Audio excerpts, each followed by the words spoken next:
샬롬 샬롬 샬롬 샬롬 샬롬. 하나님 사랑합니다. 여러분 주 안에서 사랑합니다. 히브리서 4장 말씀 1절에서 2절 말씀 봅니다. 4장이 전체가 16절까지 있는데 오늘은 1절에서 2절. 그러므로 우리는 두려워할지니 그의 안식에 들어갈 약속이 남아있을지라도 너희 중에는 혹 이르지 못할 자가 있을까 하니라. 그들과 같이 우리도 복음 전함을 받은 자이나 들은 바 그 말씀이 그들에게 유익하지 못한 것은 듣는 자가 믿음과 결부시키지 아니함이라. 이렇게 말씀합니다.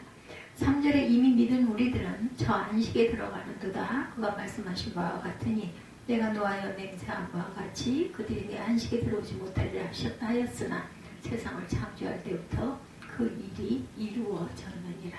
아멘. 교회에서 많이 듣는 단어가 믿음이죠. 믿음. 믿음이 충실해야 된다. 믿음 생활을 잘한다. 믿음이 잘하지 못한다. 이런 말들을 많이 합니다. 신앙생활의 믿음이 가장 중요한 핵심이죠.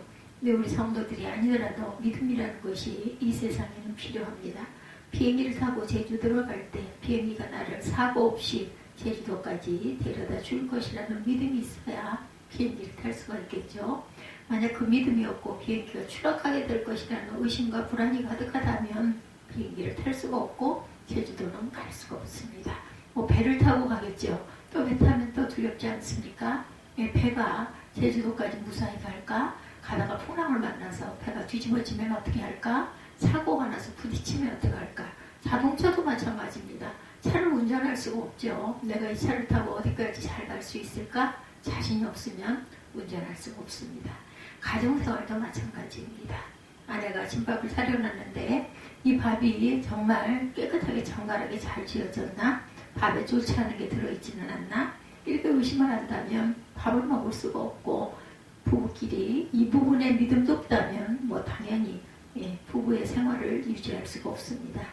믿기 때문에 아내가 주는 밥을 먹고 생활하고 차도 타고 그리고 직장도 가고 오고 하는 것입니다. 믿음이라는 게 없으면 어디에도 온전히 자리할 수가 없죠. 우리가 사는 세상은 이런 기본적인 믿음 위에서 돌아갑니다. 성경에서 말하는 믿음은 이런 자연적 믿음을 의미하는 것은 아닙니다. 그런데 한동안 적극적 사고방식 또는 긍정적인 힘이라는 단어가 유행하면서 나는 할 수 있다, 될 수 있다는 식의 확신을 믿음이라고 설명하는 그런 일들도 많았습니다.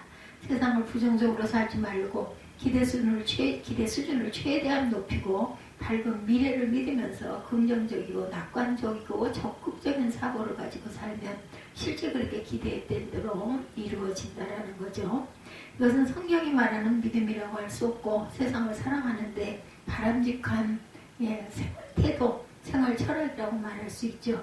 우리는 생각도 긍정적으로, 말도 긍정적으로 적극적인 자세로 세상을 살아갈 때 삶의 행복도가 높아지는 건 사실입니다.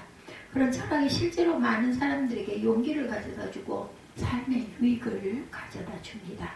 이러한 철학은 일종의 자기 확신이고 신념으로 일종의 심리적인 믿음이고 적극적인 사고에서 나오는 믿음이지 성경이 말하는 믿음과는 조금 차이가 있죠.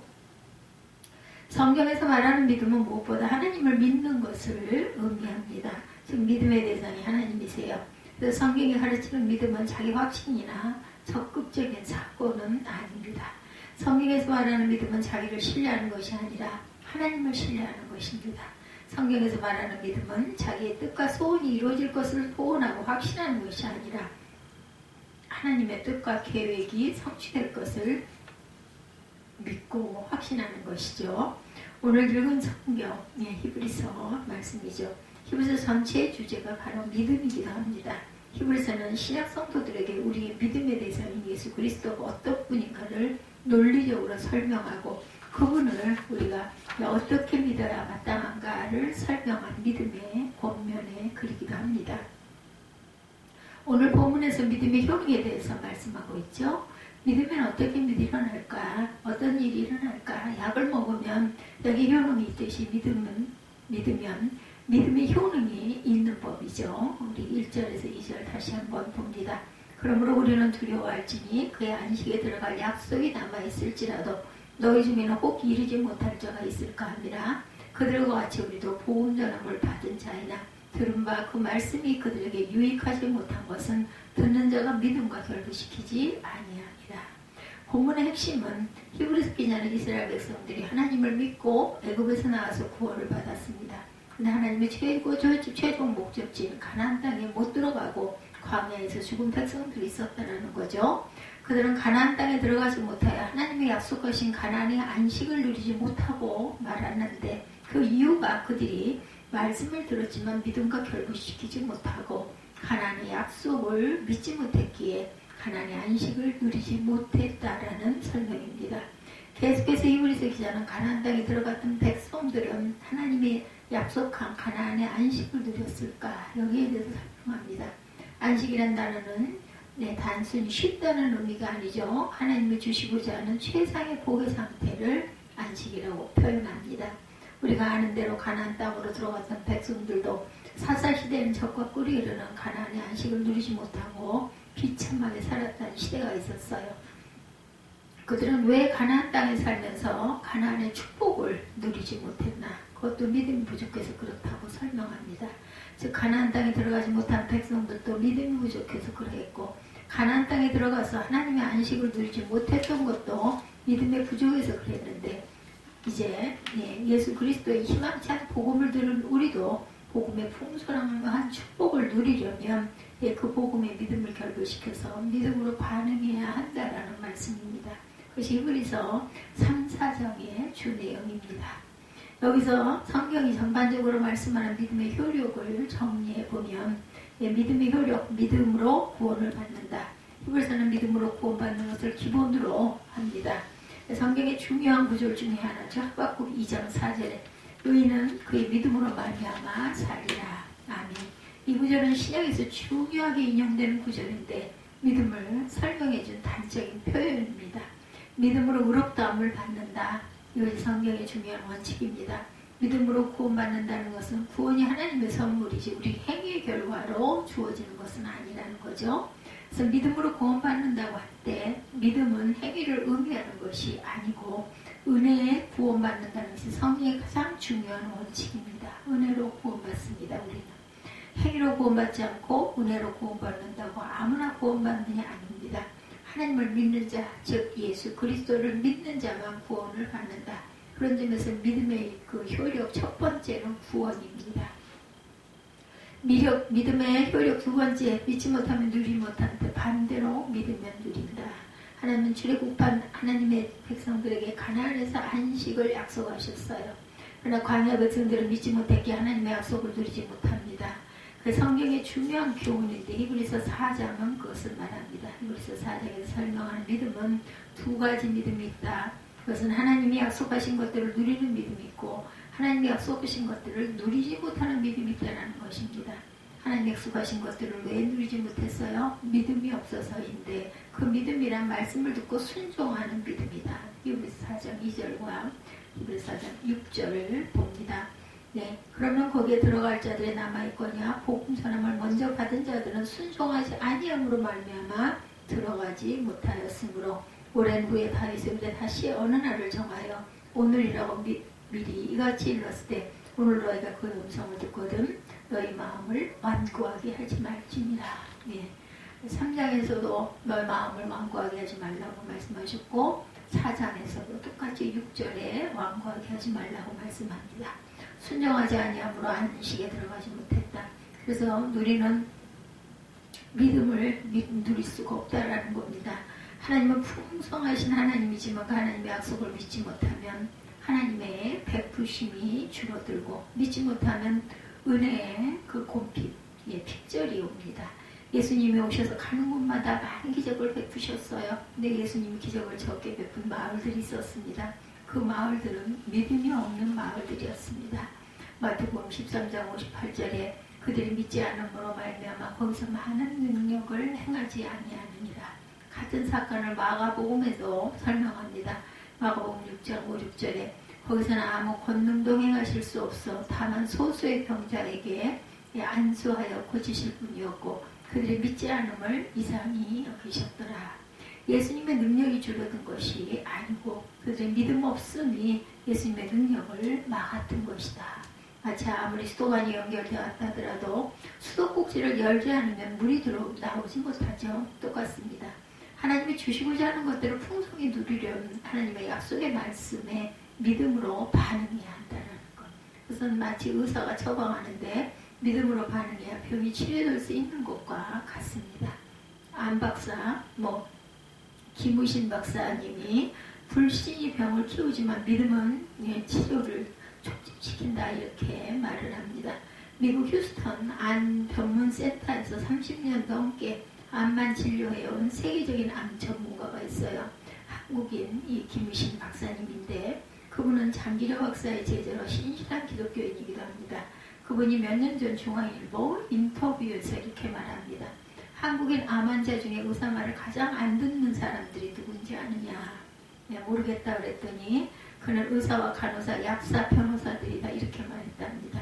그런 직업을 가지는 암 환자를 치료하기가 가장 어렵다. 좀 알죠? 아니까 그랬겠죠. 더욱 자꾸 묻게 되고 의심하게 되고 왜 그들을 치료하기가 어려운가. 그냥 시골에서 온 순박한 사람들은 의사가 처방한 대로 따라온다. 그런데 의사 직업을 가진 한국인 암 환자에게 항암 그 약을 처방하면 집에 가서 밤새 인터넷을 해서 약에 대한 성보고와 부작용을 조사한다. 그런데 부작용 내용을 보다 보면 어김없이 죽을 수도 있다는 구절이 등장한다고 합니다. 그럼 그 다음날 병원에 와서 따집니다. 왜 내게 이런 약을 처방했느냐. 환자 입장에서는 그렇게 따질 수 있는 거 아닐까. 그게 문제가 아니라 약을 의심하고 의사를 의심하면 환자의 마음이 닫아집니다. 마음이 다치면 몸도 다치고 치료가 될 수가 없죠. 이 대답에 놀랐다고 합니다. 일반 의사의 처방약도 환자가 의심하면 효과가 줄어든다는 것입니다. 그래서 김우신 박사가 지은 책에 암 환자들을 살펴보니 검사, 변호사, 환자들은 같은 처방을 해도 병이 잘 안 낫는다는 조폭 환자들은 잘 낫는다고 합니다. 왜 그럴까? 검사, 변호사 같은 사람들은 사람들을 일단 의심하고 보는 사람들이고 그래서 의사의 처방도 일단 의심하고 따진다라는 거죠. 그래서 암이 잘 안 낫는데 비해 조폭 출신들은 윗사람의 명령이라면 무조건 믿고 순종하는 사람들. 그래서 조폭 출신들은 의사의 처방을 마치 조직의 명령처럼 믿고 순종하기 때문에 암이 잘 낫는다는 거죠. 이 세상에 좋은 약이나 치료술도 믿지 못하면 제대로 못 누린다라는 말입니다. 하물며 하나님의 약속하신 축복들도 믿고 순종하는 사람들은 풍성히 누리지만 믿지 못하고 순종하지 않는 사람들은 하나님의 약속하신 축복을 누리지 못한다는 거죠. 그러므로 우리의 믿음은 순종하여 누리는 믿음이 되어야겠습니다. 세 번째, 내가 믿으면 가족이 누리고 또 이웃이 누리게 되죠. 믿으면 구원을 얻는다. 구원받은 그 믿음의 효력은 믿는 사람 자신에게 한정됩니다. 부모의 믿음으로 자식까지 구원을 얻지 못하죠. 이때의 믿음은 구원받는 믿음입니다. 이런 것처럼 가족이 누리고 넓게 이웃까지 누리게 되는 믿음이라는 거. 믿음은 순종의 믿음. 순종의 믿음으로 하나님이 주시는 안식을 누리면 나 혼자만 누리는 것이 아니라 모두 다 함께 누릴 수 있다. 누가복음 5장에 중풍병자가 친구를 예수께 데려오는 사람들이 많아서 들어갈 수가 없으니까 지붕을 뜯어서 침상을 달아내리는 그 부분이 있죠. 그것을 보시고 예수님이 누가복음 5장 20절에 예수께서 그들의 믿음을 보시고 이르시되 이 사람이 네 죄 사함을 받았느니라 이렇게 말씀합니다. 예수님은 중풍병자의 믿음만 보신 것이 아니라 그 친구들의 믿음을 보시고 중풍병자의 병에 근원인 죄를 용서하시고 치료해 주셨다는 것이죠. 그러므로 믿음으로 누리는 복은 나 혼자만 누릴 수 있는 것이 아니라 가족이 누리고 이웃까지 누리게 됨을 볼 수 있다.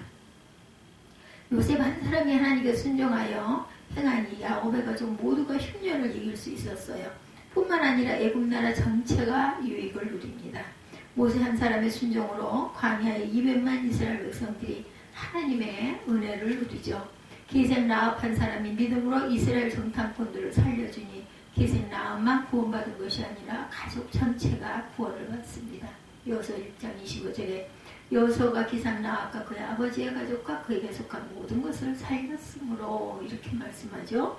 근데 불신앙 순종의 불순종의 경우도 마찬가지입니다. 여리고성 성북대 악한 한 사람의 불순종으로 그 가족 전체가 화를 당하는 부분이 여호수아 7장 24절에 증거합니다. 그러므로 믿음의 효능은 한 사람에게만 한정시킬 수가 없어요. 한 사람이 정말 전 생애를 걸고 하나님을 믿고 따르면 그 믿음은 가족과 주위 사람들에게 영향력을 미치게 되고 그런 말미암아 주위 사람들까지 많은 것을 누리게 됩니다. 예, 팬데믹이란 단어 대유행어처럼 많은 그 확산되었던 전염병 대유행을 겪었어요. 그런데 전염병만 유행한 것이 아니라 사회학자들은 말합니다. 공포심도 전염된다고. 그런데 그 반대인 희망도 전염된다고 합니다. 근데 희망은 공포심보다 전염력이 더 강하다고 합니다. 여러분들 희망을 가지시기 바랍니다. 그런 점에서 믿음도 전염되고 불신앙도 전염되고 우리는 나 한 사람이 잘 믿어서 믿음이 전염되고 믿음을 누리는 축복도 전염된다는 것을 알고 이 어려운 그 시기 전염병 코로나19 변이 바이러스의 이 시기에 3년째 지금 계속되고 있죠. 믿음을 전염시키고 믿음으로 누리는 축복을 누리시는 저와 여러분들이 되시기를 주님의 이름으로 축복합니다. 기도하시겠습니다.